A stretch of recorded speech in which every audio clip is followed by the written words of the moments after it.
Okay, Assalamualaikum warahmatullahi wabarakatuh.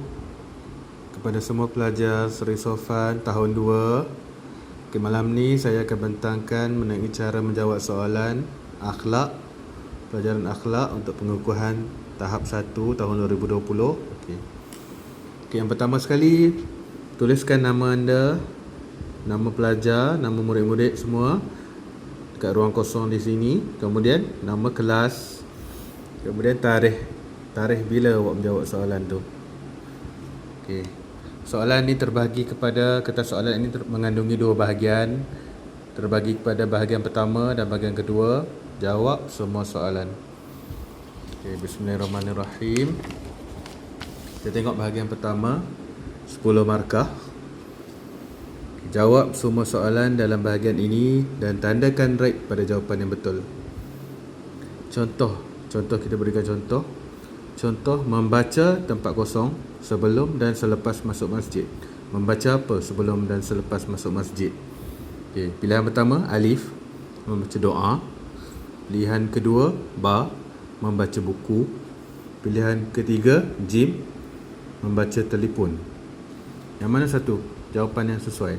Doa, buku ataupun telefon? Membaca doa, buku ataupun telefon sebelum dan selepas masuk masjid. Okay. Dalam jawapan ni dia nyatakan membaca doa. Okey, tandakan right di dalam kurungan ni. Tandakan right di dalam kurungan yang diberikan. Okay, yang pertama, sentiasa tempat kosong ketika berada di dalam masjid. Sentiasa apa ketika berada di dalam masjid? Sentiasa bergurau, ataupun ba, sentiasa berzikir, ataupun jim, sentiasa bergaduh. Okay, tandakan right dekat jawapan yang betul. Kemudian yang kedua, mendapat tempat kosong ketika berada di masjid. Mendapat pahala, alif, mendapat pahala. Ba, mendapat duit. Jim, mendapat dosa. Yang mana satu yang jawapan yang betul? Okey, kemudian yang ketiga, hendaklah tempat kosong ketika guru mengajar. Hendaklah kita apa ketika guru mengajar? Hendaklah kita bermain ke ataupun hendaklah kita beradab? Okey, alif, hendaklah kita bermain ketika guru mengajar. Ba, hendaklah kita beradab ketika guru mengajar. Ataupun jim, hendaklah kita berjalan ketika guru mengajar. Okey, mana satu yang betul? Okey, kemudian yang keempat, amalkan membaca doa tempat kosong sebelum belajar. Amalkan membaca doa. Alif, makan. Ba, tidur. Jim, belajar. Yang mana satu yang betul? Amalkan membaca doa sebelum belajar. 5. Orang yang berusaha pasti akan apa? Alif, gagal. Ba, berjaya. Jim, gila. Orang yang berusaha pasti akan apa jawapan yang betul? Okey, kita tengok dekat muka surat ketiga. Surat ketiga, nombor 6. Wajib mengambil wuduk sebelum membaca buku, membaca Al-Quran ataupun membaca majalah. Alif, membaca buku. Ba, membaca Al-Quran. Jim, membaca majalah. Okay, wajib mengambil wuduk sebelum baca apa? Tandakan right dekat jawapan yang betul. Yang ketujuh, membaca Al-Quran dengan keadaan. Alif, baring. Ba, bermain. Jim, sopan. Okay, kita membaca Al-Quran dengan keadaan yang macam mana? Baring ke, ataupun bermain, ataupun sopan. Okay, tandakan right dekat mana yang betul. Kalau alif, tandakan right dekat sini. Kalau ba, tandakan right dekat kiri jawapan tu. Kalau jim, tandakan right dekat kiri. Okay, kemudian nombor 8, berpakaian menutup aurat dan apa ketika membawa Al-Quran? Berpakaian menutup aurat dan kotor ke? Ataupun berpakaian menutup aurat dan bersih? Ataupun berpakaian menutup aurat dan busuk? Yang manakah yang betul? Kemudian nombor 9, menggunakan harta benda awam dengan dengan alif dengan baik, ba dengan ganas, jim dengan rosak. Yang manakah satu jawapan yang betul untuk cara kita menggunakan harta benda awam tu? Dengan baik ke, dengan ganas ke, ataupun dengan rosak? Okey, tengok nombor 10. Penggunaan harta benda awam adalah hak milik. Hak milik siapa? Harta benda awam tu adalah hak milik siapa? Hak milik alif, hak milik sendiri. Ba, hak milik keluarga, ataupun jim, hak milik bersama. Hak milik bersama-sama, hak milik seluruh masyarakat. Okey, habis untuk soal jawab muka surat ketiga. Tengok pula muka surat keempat, bahagian kedua, mengandungi 40 markah. Okey, soalan yang pertama ada 10 markah. Tulis betul bagi jawapan yang betul dan tulis betul bagi jawapan yang betul. Tulis salah bagi jawapan yang salah. Contoh yang diberikan. Awak kena baca dulu penyataan dalam ni 1, 2, 3, 4, 5 ni, baru awak tahu benda tu betul ataupun benda tu salah. Okey. Memakai pakaian yang sopan semasa belajar, betul ke salah? Jawapan dalam contoh dia tunjuk betul. Okey. Kemudian tidak menjaga kebersihan persekitaran, betul ataupun salah? Tidak menjaga kebersihan persekitaran, benda yang suatu benda yang salah kan? Tulis salah. Okey, yang pertama, taat dan patuh arahan guru. Okey, itu perbuatan yang betul ke perbuatan yang salah? Tuliskan betul ataupun salah dekat sini. Satu je jawapan, betul. Kalau betul tuliskan betul, kalau salah tuliskan salah. 2. Berbual-bual ketika guru mengajar, betul ataupun salah. 3. Memegang mushaf Al-Quran dengan tangan kanan, betul ataupun salah? Pegang Quran dengan tangan kanan, adab memegang Al-Quran. 4. Melangkah masuk masjid dengan kaki kiri, betul ataupun salah? Adab kita masuk masjid, melangkah masuk masjid dengan kaki kiri. Kemudian nombor 5, memberi tumpuan ketika membaca mushaf Al-Quran, betul ataupun salah? Memberi tumpuan ketika membaca Al-Quran. Okey, kemudian tengok dekat muka surat 5. Soalan yang kedua, 10 markah. Okey, isi tempat kosong dengan jawapan yang betul. Ni 6 kotak ni semua jawapan dia. Jawapan yang untuk tempat kosong di bawah ni.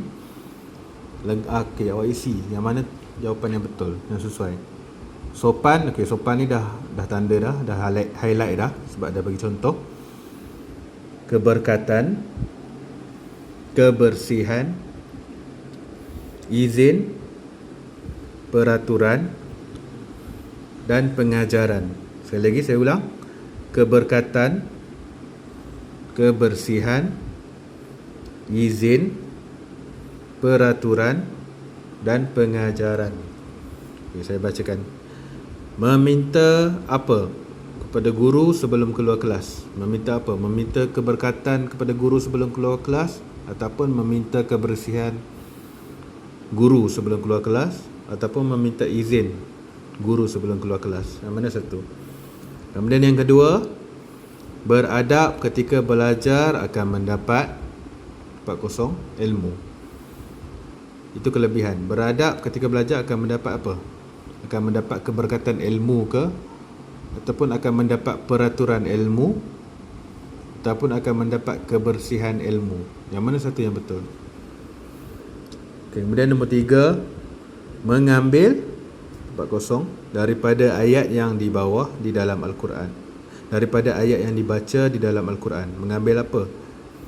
Mengambil keberkatan ke, mengambil pengajaran ke, ataupun mengambil peraturan, ataupun mengambil izin daripada ayat yang dibaca dalam Al-Quran. Seterusnya nombor 4, hendaklah menjaga tempat kosong dan tidak menconteng harta benda awam. Hendaklah menjaga apa? Hendaklah menjaga keberkatan, ataupun hendaklah menjaga pengajaran, ataupun hendaklah menjaga peraturan. Yang mana satu betul? Akhir sekali nombor 5, sentiasa mengikut apa? Mengikut izin penggunaan harta benda awam dengan betul. Mengikut izin, betul ke salah? Ataupun mengikut pengajaran, betul ke salah pengajaran? Ataupun mengikut peraturan, betul ke salah? Mengikut peraturan penggunaan harta benda awam dengan betul. Okey. Tandakan jawapan yang sesuai. Okey, seterusnya tengok muka surat 6. Tengok muka surat 6. Soalan ketiga. Klasifikasikan kelebihan ketika belajar dan akibat tidak beradab dengan harta benda awam. Klasifikasikan, kelaskan ataupun asingkan kelebihan ketika belajar dan akibat tidak beradab dengan harta benda awam. Okey, dia ada dua kotak dekat ruang jawapan ni, ada dua kotak, dua kolom. Yang pertama kelebihan ketika belajar. Yang sebelah kiri kita ni akibat tidak beradab dengan harta benda awam. Okey, yang belah kanan kelebihan ketika belajar. Sebelah kiri akibat tidak beradab dengan harta benda awam. Yang mana satu jawapan yang betul? Kelaskan. Yang mana satu akibat, yang mana satu kelebihan? Awak letak. Kalau kelebihan awak letak kat sini. Kalau akibat awak letak kat sini. Okey, selalunya ustaz dalam kelas ustaz akan bagi tahu macam mana nak kenal akibat dengan fadilat ataupun akibat dengan kelebihan. Okey. Fadilat ataupun kelebihan adalah satu benda yang baik, benda yang positif, benda yang baik, dan akibat adalah benda yang tidak baik, benda yang buruk. Okey. Jadi kita baca dulu, lepas tu kita fikir benda tu benda baik ke buruk. Kalau benda tu baik, benda tu adalah kelebihan. Kalau benda yang tidak baik, benda tu ialah akibat tidak beradab. Okey. Saya bacakan kat sini, berlaku pembaziran. Akibat ke kelebihan ke akibat? Berlaku pembaziran tu adalah satu kelebihan ke ataupun satu akibat? Okay, disukai guru. Disukai guru tu adalah satu kelebihan ke ataupun satu akibat? Satu benda yang tidak baik. Kemudian mencemarkan pemandangan. Okey, mencemarkan pemandangan tu kelebihan ke akibat? Kalau kelebihan awak tuliskan kat sini. Kalau akibat awak tuliskan dekat sini. Kemudian mudah faham. Mudah faham tu benda yang baik ke benda yang buruk? Kelebihan mudah faham tu kelebihan ketika belajar ke akibat tidak beradab dengan harta benda awam? Kemudian last sekali dibenci masyarakat. Dibenci masyarakat tu adalah satu bentuk kelebihan ke ataupun satu bentuk akibat? Yang manakah yang betul? Kalau dibenci masyarakat tu akibat, tuliskan dekat sini. Kalau dibenci masyarakat tu adalah satu kelebihan, tuliskan dekat sebelah ruang kanan. Okey, soalan terakhir, surat terakhir. Surat 7. Soalan keempat, 10 markah. Okey, arahan dia, suaikan penyataan dengan gambar yang betul. Suaikan, gariskan pernyataan.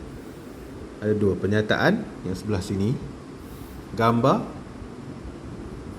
yang sebelah sini. Penyataan yang awak kena baca, apa yang dia cakap, apa yang dia tulis nyatakan kat sini. Dan gambar ni awak kena perhatikan gambar ni. Adakah gambar ni berkaitan dengan penyataan yang diberikan dekat sini sebelah kanan?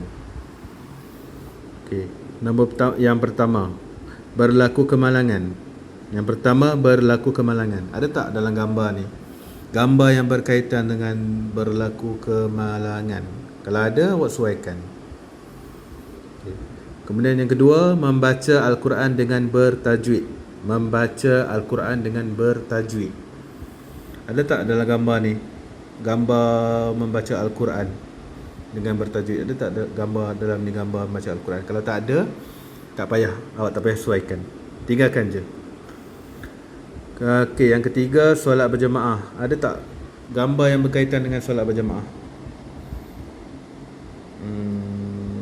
Ada tak? Kalau ada, awak gariskan. Kalau tak ada, awak tinggalkan. Yang keempat, berwuduk. Ada tak berwuduk dekat sini? Yang pertama, yang ni gambar ni macam dia nak siap-siap untuk tidur ataupun dia dah baru bangun tidur. Yang kedua ni gambar cikgu sedang mengajar dalam kelas. Yang ketiga, mereka beratur untuk menaiki bas sekolah. Yang keempat ni pula gambar macam makan bersama keluarga. Dan yang kelima ni gambar kemalangan. Okey.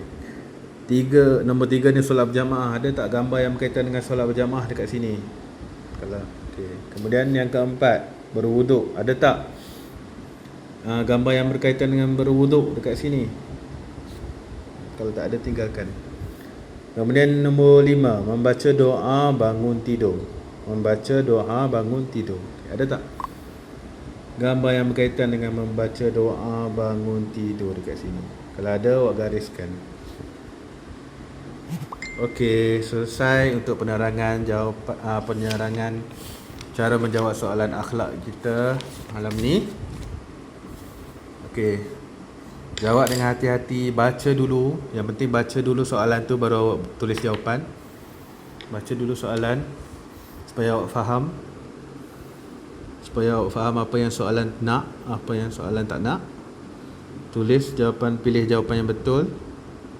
Kemudian dah habis, bila dah habis jawab semua soalan, semak sekali lagi kalau ada yang tertinggal, ada yang tak jawab lagi ataupun ada yang awak rasa salah yang perlukan pembetulan.